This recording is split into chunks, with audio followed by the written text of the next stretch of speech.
तो आज हमें galvanometer to ammeter, galvanometer to voltmeter, ये दो टॉपिक करने हैं। G2A G2V इसको हम बोलते हैं। तो गैल्वेनोमीटर को एमीटर में कैसे कन्वर्ट करते हैं। तो गैल्वेनोमीटर क्या काम आता है,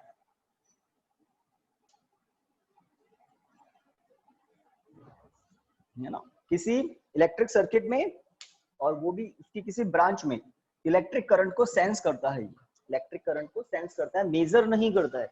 मेजर करने के लिए हमारे पास एक दूसरी डिवाइस है, एमीटर। ठीक है, तो गैल्वेनोमीटर को हम इस तरह से डिनोट करते हैं। तो पहले तो सिंबल देख लें, सिंबल ऑफ गैल्वेनोमीटर। अगर किसी सर्किट में गैल्वेनोमीटर होगा तो वो इस तरह से दिखाया जाएगा। बताइए, आवाज, ऑडियो, वीडियो थोड़ा गड़बड़ हो सकता है, थोड़ा गड़बड़ हो सकता है मौसम को देखते हुए। तो गैल्वेनोमीटर को इस तरह से हम रिप्रेजेंट करते हैं पहली बार। अब गैल्वेनोमीटर को एमीटर में कन्वर्ट कैसे करते हैं वो अभी हम समझेंगे, और उसके बाद सेम गैल्वेनोमीटर को वोल्टमीटर में कन्वर्ट कैसे करते हैं वो हम देखेंगे। तो यह है एमीटर का सिंबल, यह है वोल्टमीटर का सिंबल। कैसे कन्वर्ट करेंगे वो हम देखेंगे। तो आप लिखना स्टार्ट कर सकते हैं। मोस्ट ऑफ स्टूडेंट ज्वाइन हो चुके हैं। चलिए, तो मोस्ट ऑफ स्टूडेंट और हो रहे हैं, उनको भी कर लिया जाए। चलिए, हेडिंग लिखिए, galvanometer to ammeter, galvanometer to ammeter. Just इतना सा ही लिख लीजिए, गैल्वेनोमीटर टू एमीटर मतलब G2A।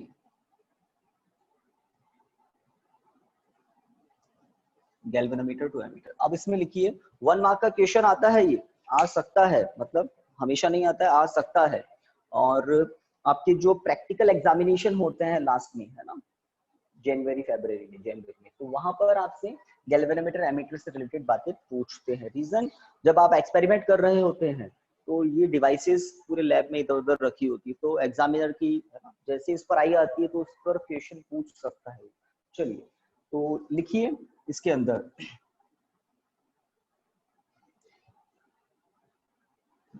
To convert a galvanometer into ammeter, फटाफट लिख लें और वो लिखते लिखते याद भी हो जाए।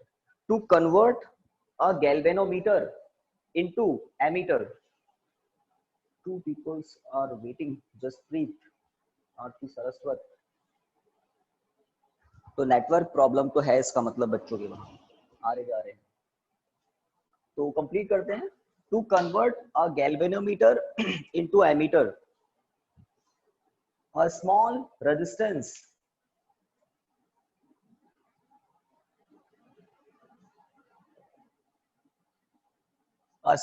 resistance ब्रैकेट में लिखना, shunt resistance, a small resistance bracket में shunt resistance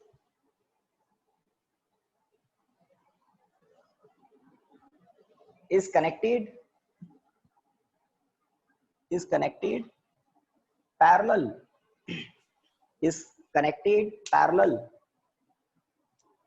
to the galvanometer's coil, is connected parallel to the galvanometer's coil।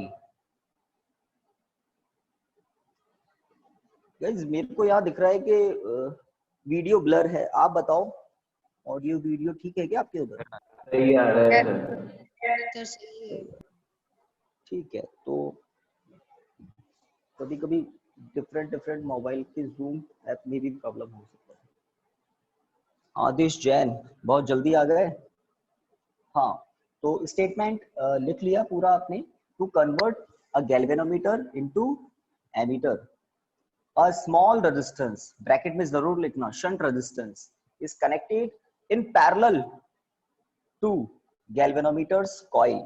Galvanometer के अंदर एक कॉइल होती है क्या, मल्टी टर्न कॉइल, याद है ना, आपने एक डायग्राम बनाया था गैल्वेनोमीटर का, उसमें बीच में क्या थी, एक कॉइल थी, यहाँ पर सॉफ्ट आयरन कोर और उसके चारों तरफ एक कॉइल आपको इस तरह से दिखाई जाती है ना, एक कॉइल। तो कॉइल में क्या होते हैं, कॉपर के वायर्स होते हैं, मल्टी टर्न। ठीक है, लिख दिया। ये 1 मार्क का क्वेश्चन है कि गैल्वेनोमीटर से एमीटर बनता कैसे है।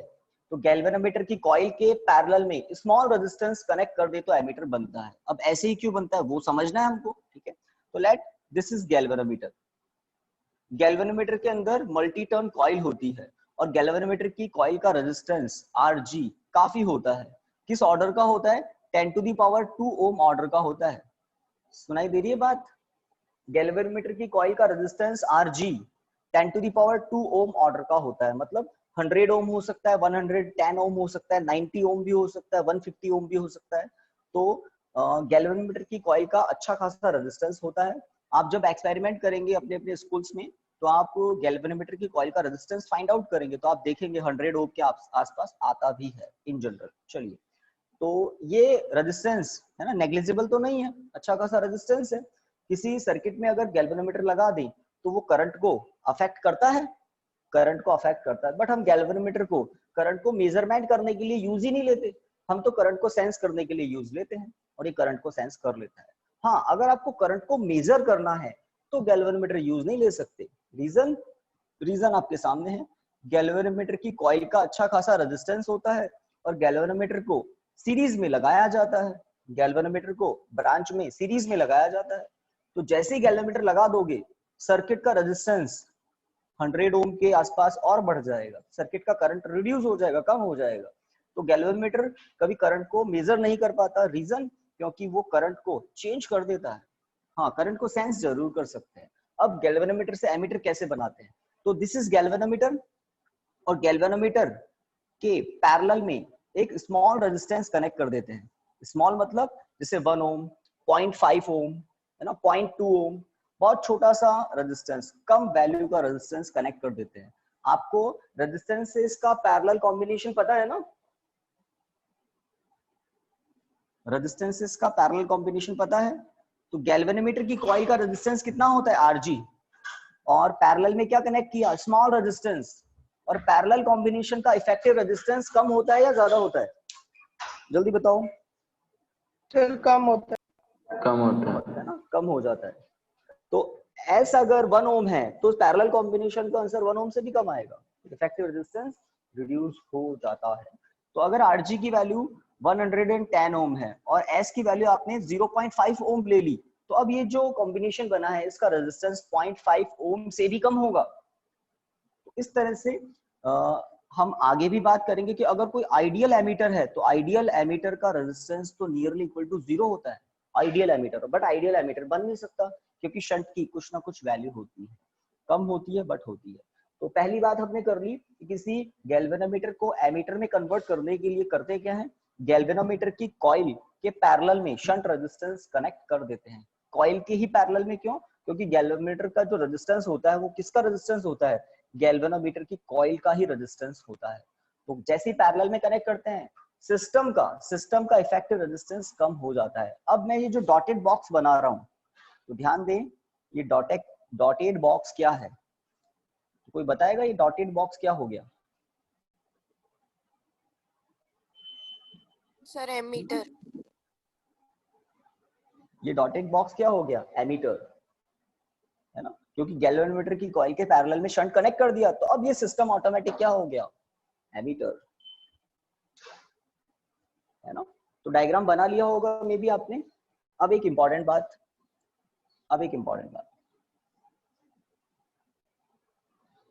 लेट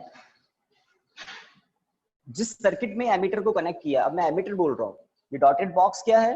गैल्वेनोमीटर की कॉइल के पैरेलल में शंट कनेक्टेड है, इसका मतलब अब ये गैल्वेनोमीटर नहीं है, अब ये एमीटर हो गया है। और ये पूरा बॉक्स एमीटर को शो कर रहा है, इसको किसी सर्किट में सीरीज में कनेक्ट करते हैं, ठीक है।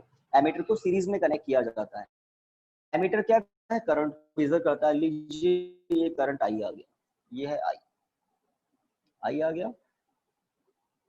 Is this junction point? Yes no? Yes fast जल्दी बताइए। जंक्शन पॉइंट है। जंक्शन पॉइंट क्या होता है? जहां पर करंट डिवाइड हो। तो ये जो आई करंट आ रहा है ये इस जंक्शन पॉइंट पर डिवाइड होगा। लेट आईजी करंट तो है ना इधर नीचे आ गया और ऊपर चला गया आई माइनस आईजी। ट्रू, सब जानते हैं, ऑर्डिनरी सी बात है। जंक्शन पॉइंट पर आई करंट आ रहा है, उसमें से आईजी अगर गैल्वेनोमीटर की कॉइल में जा रहा है तो I माइनस IG शंट से होकर जाएगा। बताइए कौन सा ज्यादा होगा?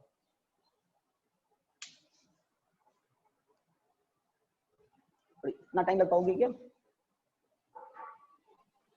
I बड़ा minus टाइम I. लगा। ऑर्डिनरी सी बात है, जो रेजिस्टेंस कम है उसमें बहुत ज्यादा करंट जाएगा। तो शंट रेजिस्टेंस जो होता है ना, जैसे हमारी करेंसीज होती है ना, करेंसीज में हम कहते हैं नोट्स, कॉइन्स, तो बहुत जो स्मॉल अमाउंट है तो उसको कॉइन्स में कंसिडर कर दिया, 1, 1, 2, और नोट्स आपको पता है 2000 तक भी होते हैं। तो इसी तरह से स्मॉल रेजिस्टेंस के लिए एक स्टैंडर्ड वर्ड यूज लेते हैं, टेक्निकल वर्ड यूज लेते हैं, शंट रेजिस्टेंस। स्मॉल रेजिस्टेंस के लिए शंट रेजिस्टेंस भी यूज लेते हैं। तो एस की वैल्यू कम होती है, आरजी की वैल्यू बहुत ज्यादा होती है। तो रेजिस्टेंस ज्यादा है तो आरजी बहुत कम होता है, रेजिस्टेंस ज्यादा है तो आईजी करंट कम होता है, आई माइनस आईजी बहुत ज्यादा होगा। तो ये बहुत ज्यादा होता है। और आइडियल एमीटर के लिए, तो ये बहुत ही कम होता है शंट रेजिस्टेंस। तो आप देख लो, मोस्ट ऑफ करंट बाईपास हो गया बिना प्रॉब्लम के, मोस्ट ऑफ करंट बाईपास हो गया। और थोड़ा सा करंट गैल्वेनोमीटर की कॉइल में जाएगा, बहुत थोड़ा सा, और वो थोड़ा सा करंट ही डिफ्लेक्शन देता है ना।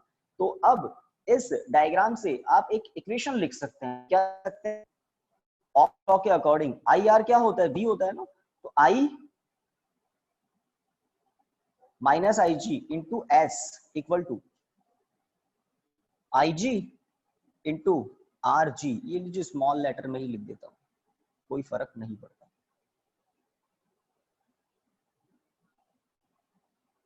ठीक है, इक्वेशन एस की वैल्यू, ये इक्वेशन कैसे बनी एक बार वापस बता दीजिए। इससे है ना, तो I R V equal to I R से, ओम्स लॉ के according V equal to I R होता है। और हमें एक बहुत अच्छे से पता है पैरेलल में V सेम होता है। तो कौन किसके पैरेलल में है, G के S पैरेलल में है। तो S पर पोटेंशियल ड्रॉप LHS में लिखा हुआ है, G पर पोटेंशियल ड्रॉप RHS में लिखा हुआ है। दोनों पर पोटेंशियल ड्रॉप सेम क्यों लिखा है, क्योंकि पैरेलल में है, और I इंटू आर क्या होता है, पोटेंशियल ड्रॉप। तो S रेजिस्टेंस है, RG रेजिस्टेंस है, I माइनस IG करंट है S में, IG करंट है RG में, RG रेजिस्टेंस है किसका, गैल्वेनोमीटर की कॉइल का। बहुत ही ऑर्डिनरी सी बात है, ठीक बात। बस S का एक फॉर्मूला बना लो, कभी कभी कुछ न्यूमेरिकल आते हैं तो ये फॉर्मूलाज है ना, वैसे तो हम क्वेश्चन जब सॉल्व करते हैं वही बना देते हैं ऐसे फॉर्मूलाज, बट आपको थोड़ा याद रहे तो एक फॉर्मूला बना लें S का शंट रेजिस्टेंस के। तो इंपॉर्टेंट बात, गैल्वेनोमीटर से एमीटर बनता कैसे है, पैरेलल में स्मॉल रेजिस्टेंस कनेक्ट करने से बनता है, ठीक है। और एक बात आपको पहले से पता है, ये जो डिवाइस होती है एमीटर, उसको सर्किट में कैसे कनेक्ट करते हैं, ये डिवाइस जो हमने बना दी एमीटर, उसको सर्किट में कैसे कनेक्ट करते हैं, ब्रांच में कनेक्ट करते हैं, बिल्कुल सीरीज में ब्रांच में ही फिट कर देते हैं। चलिए, तो G2A कंप्लीट हुआ। अब सेकंड पर आते हैं, डायग्राम बनाकर ये फॉर्मूला तक लिख लेना है ना, यहाँ लिख सकते हैं फ्रॉम फिगर। डायग्राम से हमें दिख रहा है कि पोटेंशियल ड्रॉप सेम होगा एस पर और आरजी पर। चलिए A2, चलिए G2A हो गया, G2V galvanometer two volt meter. Second point आज का, गैल्वेनोमीटर टू वोल्ट मीटर। फिर नोट करके लास्ट में आपको बताएंगे आइडियल एमीटर की बातें, आइडियल वोल्ट मीटर की बातें। हाँ भाई, स्टार्ट कर सकते हैं। G2V galvanometer two volt meter. चलिए, हाँ एक और बात, आप कोई बता सकता है why we connect small resistance to form emitter from galvanometer? Sir क्योंकि Why? Maximum current small resistance से ठीक और है, पैरेलल तो में पैरेलल में होता है। मैं क्वेश्चन एक बार और क्लियर कर दूं कि हम गैल्वेनोमीटर से एमीटर बनाते हैं, we form emitter from galvanometer। कैसे, how, by connecting a small resistance as parallel to galvanometer's coil. तो मेरा क्वेश्चन यही है, व्हाई वी डू सो, हम ऐसा क्यों करते हैं, ऐसा ही क्यों करते हैं कि गैल्वेनोमीटर की कॉइल के पैरेलल में स्मॉल रेजिस्टेंस कनेक्ट करते हैं और फिर एमीटर बन जाता है। तो ऐसे ही क्यों, क्वेश्चन मार्क, ऐसे ही क्यों। उसका रीजन आपको बताया था, एमीटर को आप कैसे कनेक्ट करते हैं, एमीटर को किसी ब्रांच में सीरीज में कनेक्ट करते हैं। एमीटर का रेजिस्टेंस कम होना चाहिए या ज्यादा, एमीटर का आइडियल कम होना कंडीशन में चाहिए। तो रेजिस्टेंस होना ही नहीं चाहिए।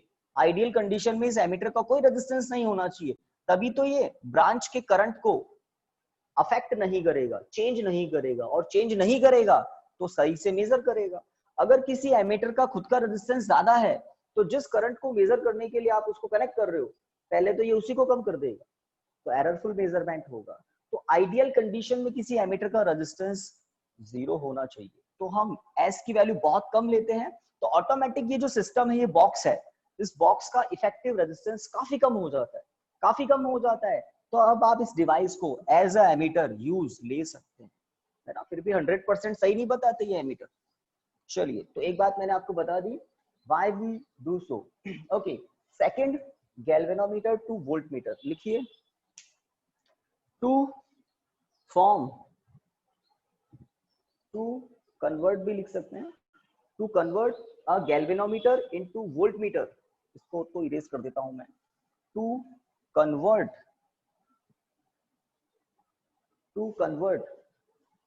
जानवी परिहार, लेट हो गए। To convert a galvanometer into voltmeter,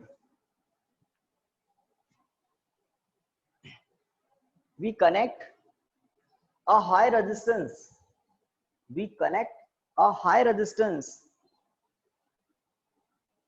in series, we connect a high resistance in series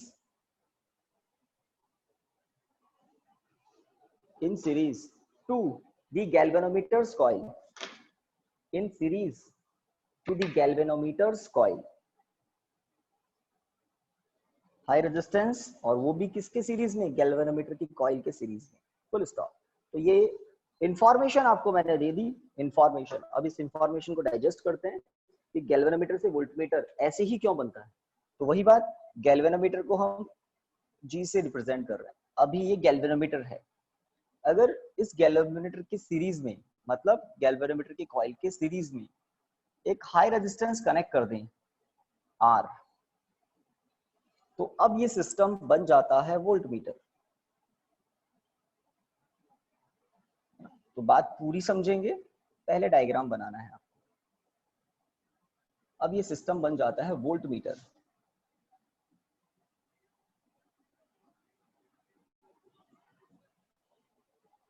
तो कैसे कनेक्ट करते हैं, डायग्राम खुद बता रहा है कि गैल्वेनोमीटर से वोल्टमीटर कैसे बनता है। हाई रेजिस्टेंस सीरीज में कनेक्ट कर दो तो वोल्टमीटर बन जाता है। अब ऐसा ही क्यों, वो हम समझेंगे।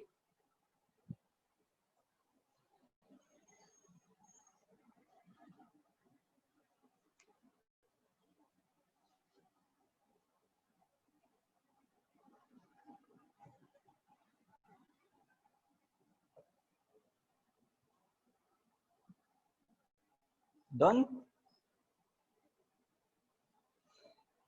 Yes sir. डायग्राम हो गया।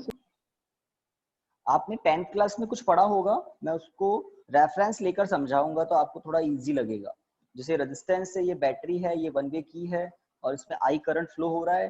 तो रेजिस्टेंस आर में आई करंट फ्लो हो रहा है, रेजिस्टेंस आर में आई करंट फ्लो हो रहा है। पोटेंशियल डिफरेंस ओम्स लॉ के अकॉर्डिंग क्या होता है, V equal to I R. इस V का मेजरमेंट कौन करता है, पैरेलल में लगा हुआ वोल्टमीटर। ऐसा कहीं देखा है क्या, आर के पैरेलल में वोल्टमीटर।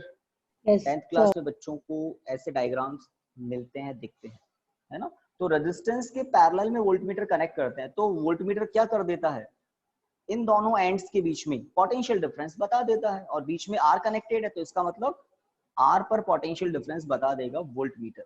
और अगर करंट मेजर करना है तो करंट मेजर करने के लिए क्या अप्लाई करते हैं, एमीटर।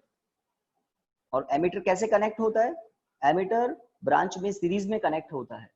वोल्टमीटर कैसे कनेक्ट होता है, तो जिन भी दो पॉइंट के बीच में पोटेंशियल डिफरेंस पता करना है उसके पैरेलल में कनेक्ट करते हैं वोल्टमीटर को, है ना। तो बातें आपको अच्छे से कंफ्यूज कर देगी एक बार तो, कि एमीटर बनता कैसे है, एमीटर बनता कैसे है, गैल्वेनोमीटर, है ना। पुरानी बात पूछ रहा हूँ, एमीटर बनता कैसे है, गैल्वेनोमीटर की कॉइल के पैरेलल में शंट रेजिस्टेंस कनेक्ट करते हैं तो एमीटर बनता है। पहली बात, एमीटर बन गया। अब एमीटर सर्किट में जुड़ता कैसे है, कनेक्ट होता कैसे है, सीरीज में, उल्टा है ना।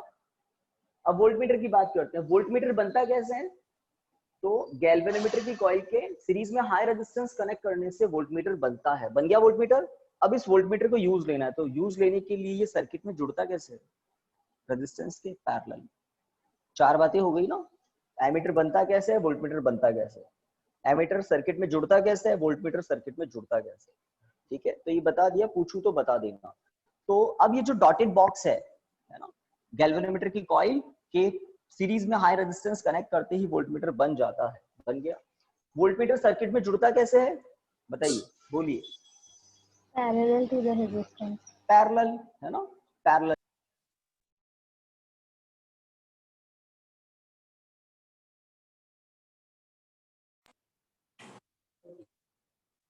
कॉल कर देते हैं चलती हुई क्लास में, विच इज रॉन्ग। अब आप देखो क्या हो रहा है।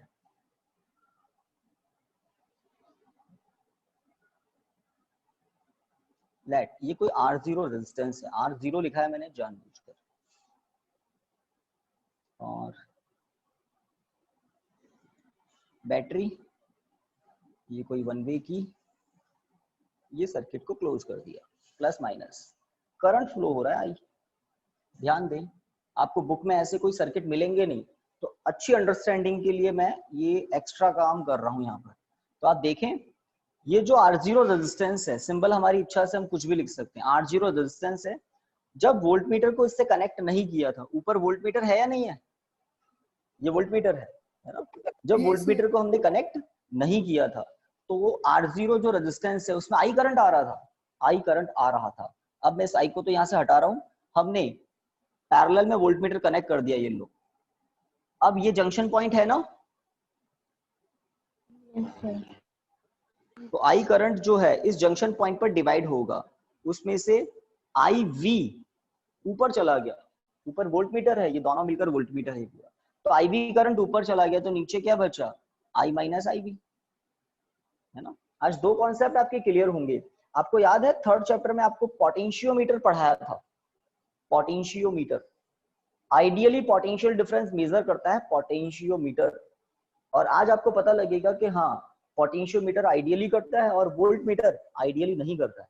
तो ये आपके सामने है, उसमें मैक्सिमम करंट तो रेजिस्टेंस आरओ में से निकल जाता है, R0 में से निकल जाता है। थोड़ा करंट वोल्टमीटर में जाता है। देखो थोड़ा क्यों बोल रहा हूं मैं, आईवी स्मॉल करंट होता है भाई, क्यों, बिकॉज ऑफ आर। गैल्वेनोमीटर की कॉइल के सीरीज में जो रेजिस्टेंस अप्लाई करते हैं वो हाई रेजिस्टेंस होता है, 5000 ओम, 10,000 ओम, इस ऑर्डर का होता है, बहुत हाई रेजिस्टेंस होता है।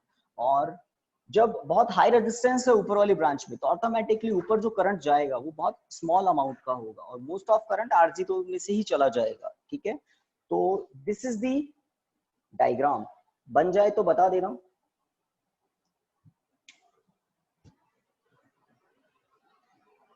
फास्ट,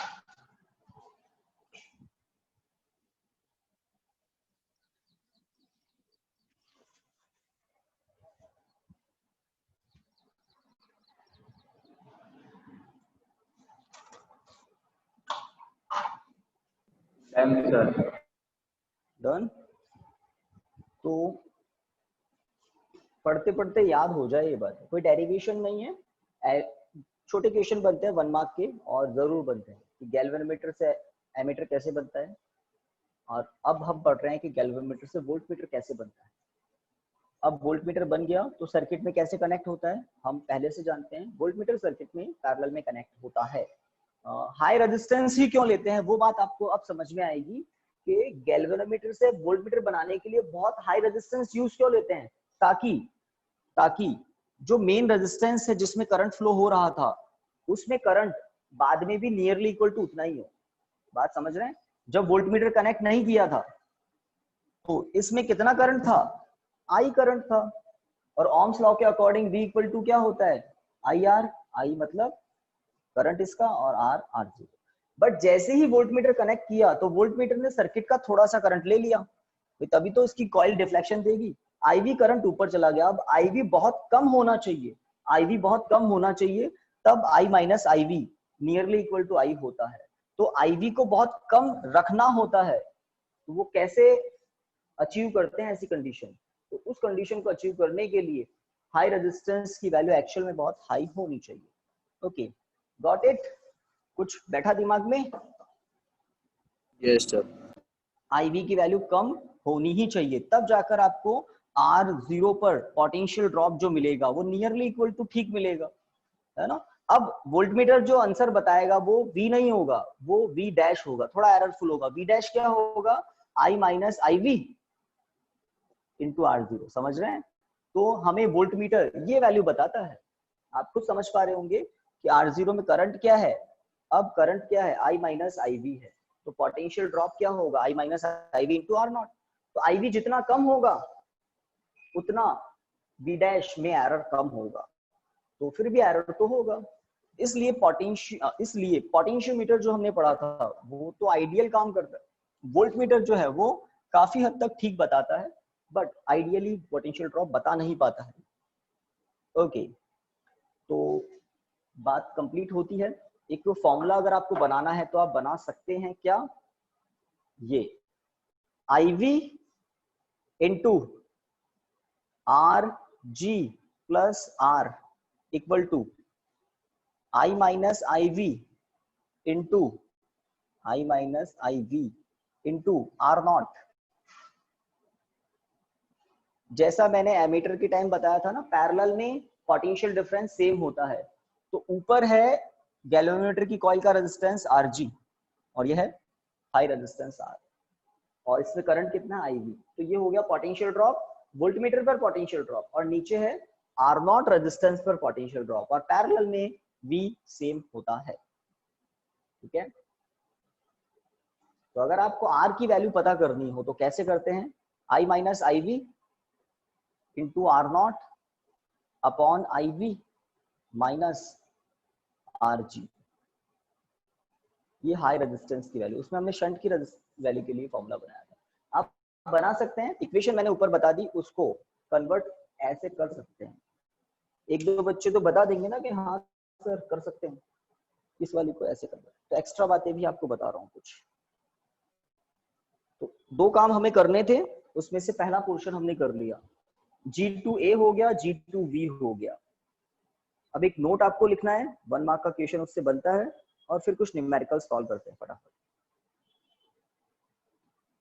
तो इस बॉक्स के बारे में बता दो, डाइजेस्ट हो गया क्या? Yes sir. यस वो जो हाई रेजिस्टेंस है उसका फॉर्मूला बनाने के लिए ऐसा कर सकते हैं। तो एक नोट लिखिए, बहुत बहुत यूजफुल है वो नोट, लिखिए। इस नोट के अंदर लिखना स्टार्ट कीजिए। The resistance of an ideal emitter,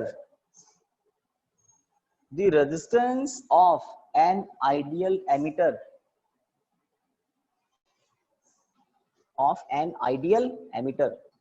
should be 0.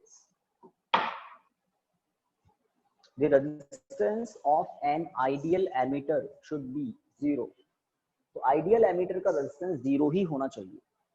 क्यों होना चाहिए वो मैंने आपको बता दिया, क्योंकि एमीटर सर्किट का थोड़ा करंट ब्लॉक करता है, और अगर उसका खुद का रेजिस्टेंस 0 है तो वो बिल्कुल ब्लॉक नहीं करेगा, आइडियली I का मेजरमेंट कर पाएगा। चलिए इसी में लाइन चेंज करके लिखिए, the resistance of an ideal voltmeter should be, the resistance of N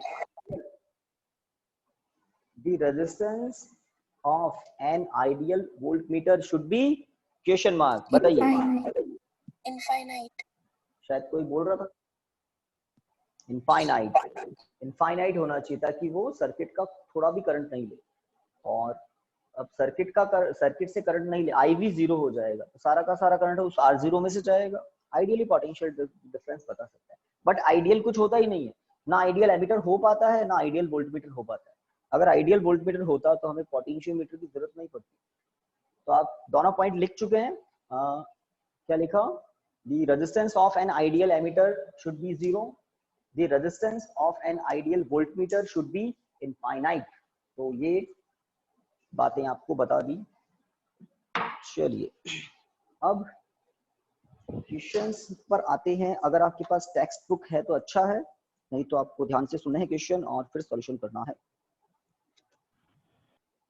एक काम करें क्या, आपको एक पेपर पर, है ना, फटाफट चैप्टर नंबर 4 के एक साथ फॉर्मूलाज लिख लो, फिर क्वेश्चन स्टार्ट करते हैं। तो चैप्टर नंबर 4 में सबसे पहला फॉर्मूला जो आता है, कौन सा आता है? Fm equal to Q B cross B. Chapter number 4 में बहुत सारे फॉर्मूलाज मिलेंगे। ट्रू? कुछ बीच में छूट जाए तो आप बता देना। उसके बाद Fm equal to I L cross B. ठीक है, उसके बाद जरूरी नहीं हम सीक्वेंस में चलेंगे, सीक्वेंस ब्रेक भी कर सकते हैं। बायो-सावर्ट्स लॉ से जो एक्सप्रेशन आता है dB equal to mu 0 upon 4 by ideal sine theta upon R square आता है। फिर बायो-सावर्ट के कुछ एप्लीकेशन होते हैं, किसी करंट कैरिंग सर्कुलर लूप के सेंटर पर magnetic field mu 0 I upon 2r, है ना, और उस करंट कैरिंग सर्कुलर लूप की एक्सिस पर मैग्नेटिक फील्ड, है ना, एक्सिस पर magnetic field B equal to होता है म्यू 0 आई, है ना, a square upon 2 bracket a square plus x square whole power 3/2। यहाँ a क्या है, कोई बताएगा? स्मॉल a हमारी रेडियस होती लूप की रेडियस, है ना, x लूप के सेंटर से ऑब्जर्वेशन पॉइंट का डिस्टेंस होता है। ठीक है, और एक फाइनाइट लेंथ वाला हमने बायो-सावर्ट से किया था। तो फाइनाइट लेंथ का अगर वायर है तो उससे d डिस्टेंस पर मैग्नेटिक फील्ड क्या होता है? Mu 0 I upon 4 pi d into sine phi 1 plus sine phi 2। ये मैंने आपको बताया था, आपको एनसीईआरटी में ये नहीं मिलेगा, बट यूजफुल फॉर्मूला इसलिए हमने इसको भी कर लिया था। हाँ, इसके बाद एम्पियर्स लॉ का फॉर्मूला लिख दें या और कुछ बताया था, बहुत सारे टॉपिक्स मिल जाएंगे। चलिए पहले एम्पियर्स लॉ का फॉर्मूला लिख देते हैं। तो line integral of magnetic field over a closed loop is equal to mu naught times of total electric current crossing the area bounded by the closed loop. ये कुछ है। एम्पियर्स लॉ के application से आपको इनफाइनाइट या बहुत long straight current carrying wire के magnetic field का पता लग जाता है, mu not I upon 2 pi D. और मैंने ये भी बताया था 6th फॉर्मूले से भी 8th फॉर्मूला बनाया जा सकता है, जब फाई 1 फाई 2 की वैल्यू आप 90 पुट कर देते हैं इनफाइनाइट लेंथ के लिए, और एम्पियर्स लॉ से ये रिजल्ट बहुत इजीली आ जाए। ये तो कुछ रिजल्ट मैंने लिखे, और भी हैं, और भी हैं, तो जो याद आ रहे हैं वो पहले लिख देते हैं। एम्पियर्स लॉ को यूज लेकर हम सोलेनॉइड के अंदर B पता करते हैं, म्यू 0 Ni, ट्रू, और टॉरॉइड के अंदर भी पता करते हैं, यही आता है। सही बात है ना, म्यू 0 Ni। तो सोलेनॉइड और टॉरॉइड के अंदर मैग्नेटिक फील्ड म्यू 0 Ni होता है। स्मॉल n क्या होता है? तो number of turns per unit length, total turns upon total length. एक आता है स्टैंडर्ड डेफिनेशन 1 एम्पियर की, तो उसमें हम कहते हैं F1 upon L1 equal to F2 upon L2, है ना। Magnetic force per unit length magnitude में सेम होता है, और उसका फॉर्मूला क्या होता है? Mu 0 I1 I2 upon 2 pi D. बताइए, 2 पाई डी, ठीक है। Magnetic force per unit length on two long straight parallel current carrying conductors, 10th formula. इससे आपको स्टैंडर्ड डेफिनेशन मिलती है 1 एम्पियर की। और तो एक था ना टॉर्क वाला, रेक्टेंगुलर कॉइल पर टॉर्क इक्वल टू था m क्रॉस b, और इसका मैग्नीट्यूड फॉर्म भी लिख देता हूँ, torque equal to NIAB sine alpha. Galvanometer में भी ये फॉर्मूला काम लिया था। अब गैल्वेनोमीटर याद आ गया तो उसके फॉर्मूलाज लिख देता हूँ। तो गैल्वेनोमीटर के लिए current sensitivity phi upon I क्या होती है? गैल्वेनोमीटर के लिए current sensitivity phi upon I क्या होती है? तो वो होती है NAB अपॉन K। कोई हेल्प करो भाई, करंट सेंसिटिविटी यही होती है क्या?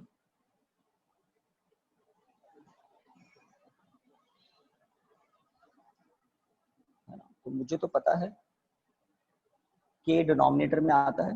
के क्या है? फॉस्फोर ब्रॉन्ज वायर के लिए, है ना, क्या है?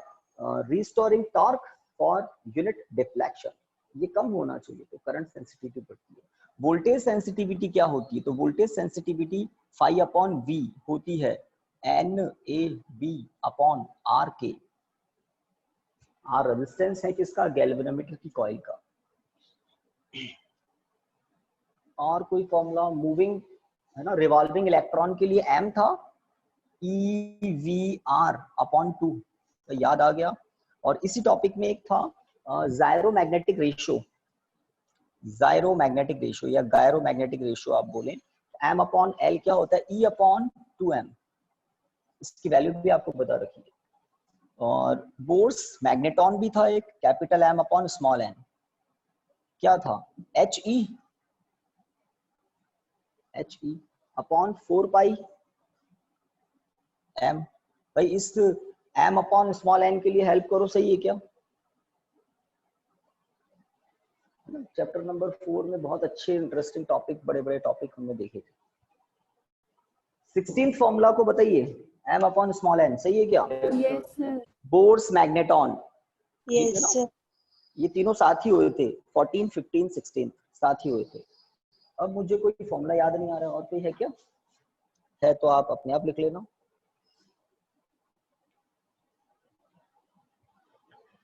चलिए एक फॉर्मूला मैं बताता हूँ आज। लॉरेंज फोर्स FL वो होता है FE plus FM, Lorentz force, है ना। लॉरेंज फोर्स के बारे में सुन लो आप, नोट करके हाथों हाथ 17th जो फॉर्मूला है ना, वहां लॉरेंज फोर्स लिख लो।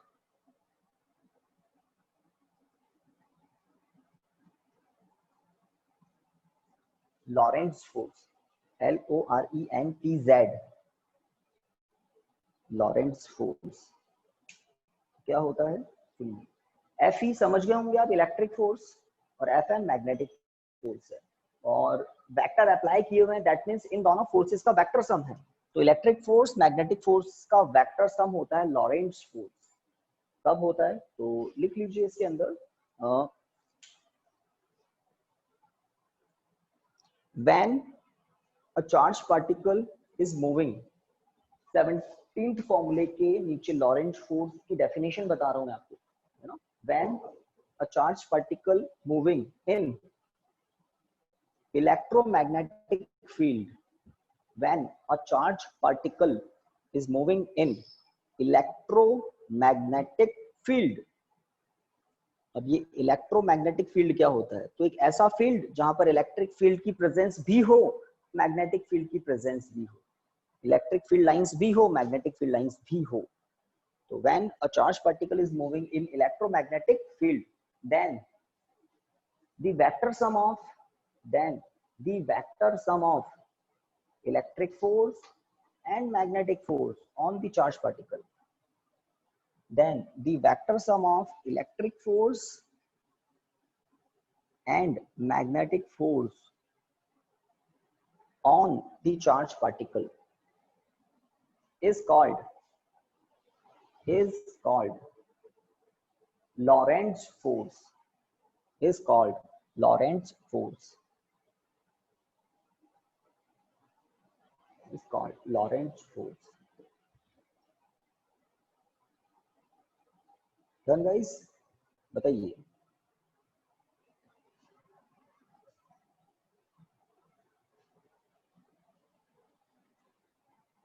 हो गया?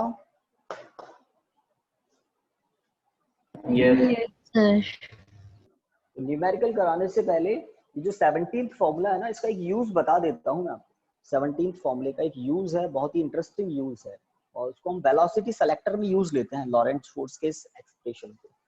तो न्यूमेरिकल करने से पहले 17th फॉर्मूले के बाद एक टॉपिक आप चाहें तो लिख सकते हैं, वेलोसिटी सेलेक्टर।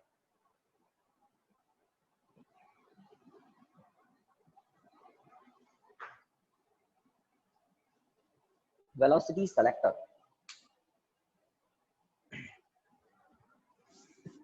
Velocity selector.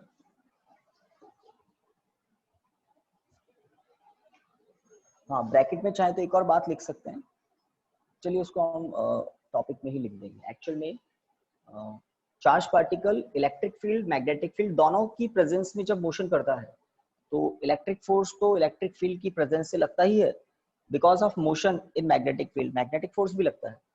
और अगर electric field magnetic field mutually 90 degree पर हो तो क्या होता है, वो इस टॉपिक में हम देखेंगे वेलोसिटी सेलेक्टर में। ठीक है, तो बड़ा इंटरेस्टिंग टॉपिक है। इस 17 फॉर्मूले से मुझे याद जल्दी से आ गया। चलिए, तो positive X direction, positive Y direction, positive Z direction. अब सुनिए मैग्नेटिक फील्ड किस डायरेक्शन में है, तो वो हम पहले बता देते हैं। मैग्नेटिक फील्ड किस डायरेक्शन में, तो मैग्नेटिक फील्ड है जेड डायरेक्शन के अलोंग। That means B vector equal to आपको लिखना पड़ेगा बी के कैप। चलिए, इलेक्ट्रिक फील्ड किस डायरेक्शन में है, तो इलेक्ट्रिक फील्ड है अपवर्ड, ई वेक्टर। बड़े दिनों बाद ई वेक्टर दिख रहा है, ठीक है। ई वेक्टर क्या होगा, ई जे कैप। इतना बना लो। वेलोसिटी सेलेक्टर समझाते हैं आपको, बड़ा इंटरेस्टिंग टॉपिक है।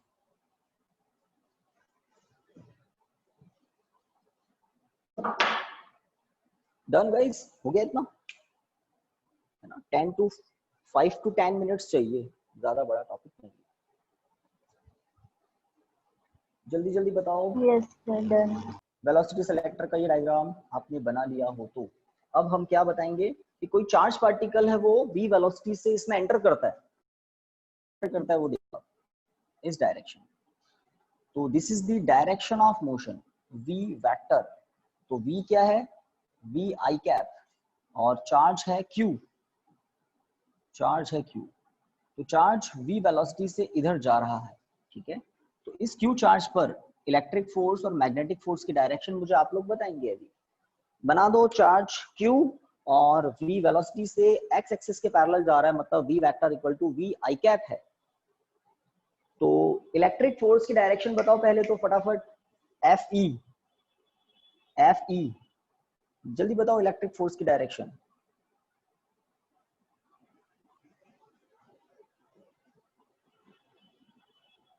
जल्दी बताओ। ये लो, मैंने बता दिया। तो इलेक्ट्रिक फोर्स क्या होता है, Q इंटू ई। भूल गए सब, F equal to Q into E होता है क्या?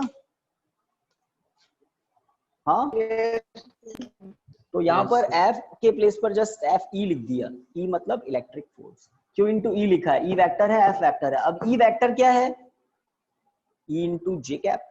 तो जे कैप बता रहा है मुझे F E की डायरेक्शन। चार्ज पॉजिटिव चार्ज है, कोई नेगेटिव साइन मैंने अप्लाई नहीं किया है। तो इलेक्ट्रिक फोर्स वर्टिकली अपवर्ड होगा। पॉजिटिव चार्ज पर इलेक्ट्रिक फोर्स किस डायरेक्शन में फोर्स अप्लाई करता है, फील्ड की डायरेक्शन में। तो मैंने एफ ई लिख दिया है ऊपर की तरफ।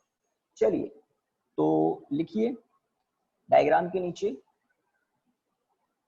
Electric force on the moving charge, electric force on the moving charge. ये सब मूविंग चार्ज आपको डायग्राम में ही देखना है। और इक्वेशन 1 लिख दो, electric force on the moving charge, equation 1।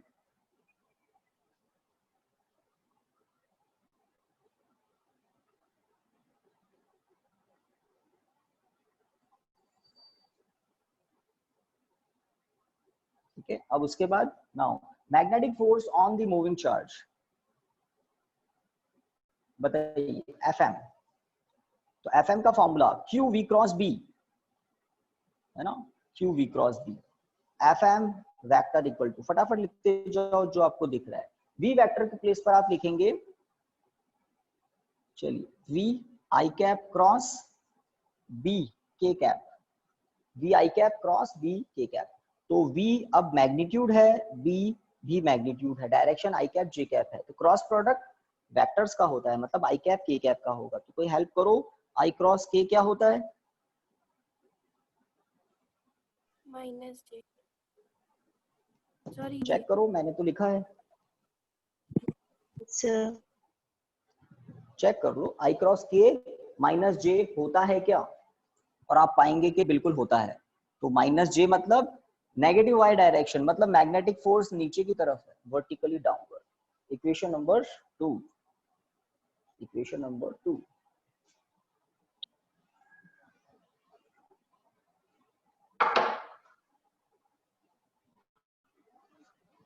Equation number 2 हो गया, मतलब हमारा 70% काम हो गया वेलोसिटी सेलेक्टर का। अब लास्ट अंडरस्टैंडिंग वाली बात, अब सबसे क्रूशियल काम स्टार्ट करते हैं। इक्वेशन नंबर 2 हो गया, लिखिए लॉरेंट्ज फोर्स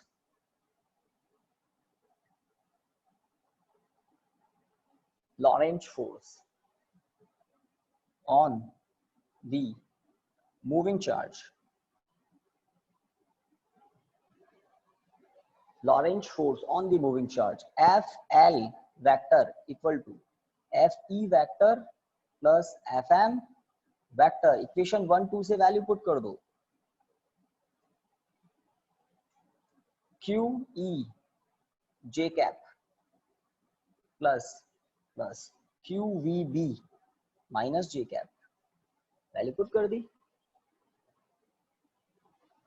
वैल्यू पुट कर दी। अब इसके बाद आपको काफी कुछ बताना है मुझे, समझाना है मुझे। तो लॉरेंट फोर्स का ये लास्ट इक्वेशन हो जाए तो बता देना। और एक इंपॉर्टेंट बात समझेंगे हम कि इस टॉपिक का नेम वेलोसिटी सेलेक्टर ही क्यों है।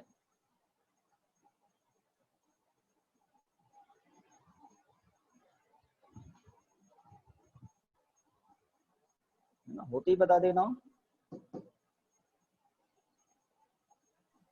यस सर, हो गया। डन है।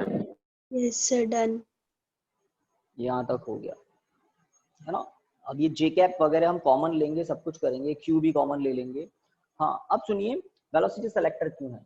तो आपको चार्ज पार्टिकल पर दो फोर्सेस दिख रहे हैं, एफ ऊपर की तरफ, एफ एम नीचे की तरफ। तो कौन सी तीन कंडीशन हो सकती है वो समझिए, कौन कौन सी पॉसिबिलिटीज हो सकती है। अगर इलेक्ट्रिक फोर्स का मैग्नीट्यूड ज्यादा हुआ मैग्नेटिक फोर्स से, तो चार्ज पार्टिकल का पाथ बताता हूँ कैसा होगा। ये वाली कंडीशन, पहली कंडीशन, अगर ऐसी कंडीशन हुई तो चार्ज पार्टिकल ऊपर की तरफ डिफ्लेक्ट हो जाएगा, है ना। वो लेफ्ट साइड से आ रहा था, कौन, charge particle Q V velocity से आ रहा था लेफ्ट साइड से, और लेफ्ट साइड में कोई इलेक्ट्रिक फील्ड, कोई मैग्नेटिक फील्ड नहीं था। जैसे ही वो यहाँ आता है, यहाँ पर उसको इलेक्ट्रिक फील्ड मिलता है ऊपर की तरफ, मैग्नेटिक फील्ड मिलता है परपेंडिकुलरली आउटवर्ड। तो इलेक्ट्रिक फील्ड, मैग्नेटिक फील्ड दोनों है यहाँ पर, और दोनों कैसे, म्यूचुअली परपेंडिकुलर। जैसे रेड मार्कर और ग्रीन मार्कर यूज ले लेता हूँ। ग्रीन मार्कर इलेक्ट्रिक फील्ड को बता रहा है ऊपर की तरफ, और रेड मार्कर मैग्नेटिक फील्ड को बता रहा है आपकी तरफ। तो इस क्रॉस्ड इलेक्ट्रोमैग्नेटिक फील्ड में जैसे चार्ज पार्टिकल एंटर करता है, बाहर से आ रहा है, यहाँ पर कोई फील्ड नहीं है, जैसे एंटर करता है अंदर आते ही उस पर ई लगने लग जाता है, एफ ई और एफ एम। अगर फर्स्ट कंडीशन, ये वाली कंडीशन, ये कंडीशन हुई तो चार्ज पार्टिकल ऊपर की तरफ रिफ्लेक्ट हो जाएगा, फर्स्ट कंडीशन। सेकंड कंडीशन, अगर एफ ई कम हुआ, एफ एम का मैग्नीट्यूड ज्यादा हुआ, दिस इज सेकंड कंडीशन। तो चार्ज पार्टिकल जैसे ही अंदर आएगा, मतलब इलेक्ट्रिक मैग्नेटिक फील्ड में आएगा, वो नीचे की तरफ डेविएट हो जाएगा। ट्रू, नेट फोर्स जिधर होगा उधर ही तो डेविएट होगा, समझ गए।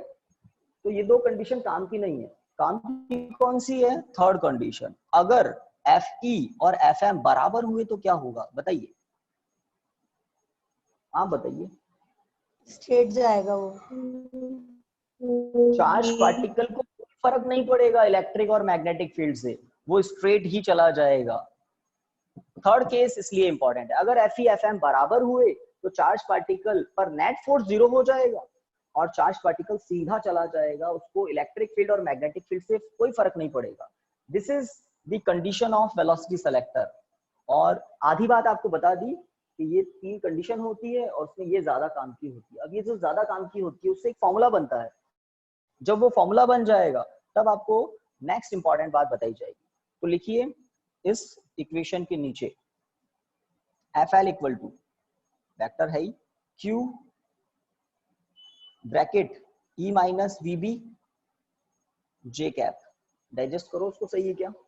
क्यू कॉमन आ रहा था, जे कैप कॉमन आ रहा था, तो अंदर बच्चा E minus V B. Yes sir. हो गया।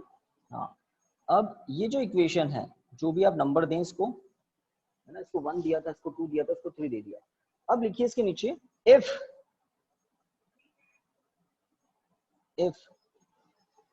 the Lorentz force FL is zero. If the Lorentz force FL is zero, then अब जीरो कब होता है वो मैंने आपको अलग बता दिया। अगर electric force magnetic force equal amount के हुए तब नेट फोर्स लॉरेंज फोर्स होता है, वो जीरो होगा। तो लिखिए if the Lorentz force FL is zero then from equation 3 Q E minus VB J cap equal to 0, then E minus VB equal to 0, that means V equal to E by B।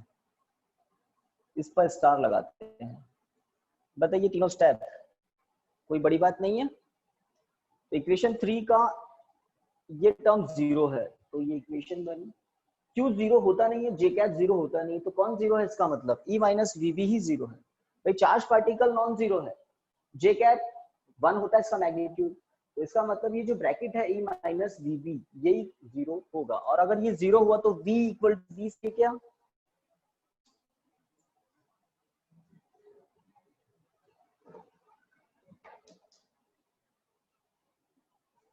Yes no बताइए। True, v equal to E by B. Yes sir. v equal to E by B है ना। तो अब सुनिए बात को, और topic बस उस बात को समझने के बाद एंड होगा और हमारी क्लास भी एंड होगी। तो इम्पोर्टेंट बात सबसे लास्ट में है ना। इलेक्ट्रिक फील्ड ऊपर की तरफ है, मैग्नेटिक फील्ड आपकी तरफ है। वापस वो मार्कर से बता देता हूँ बात को ना। ग्रीन मार्कर इलेक्ट्रिक फील्ड को बता रहा है लेट, और रेड मार्कर मैग्नेटिक फील्ड को। यह है क्रॉस इलेक्ट्रोमैग्नेटिक। तो लेफ्ट साइड में कोई मैग्नेटिक फील्ड कोई इलेक्ट्रिक फील्ड नहीं है। जैसे चार्ज पार्टिकल अंदर एंटर करता है पूरे वॉल्यूम में आगे इलेक्ट्रिक फील्ड भी है, मैग्नेटिक फील्ड भी है।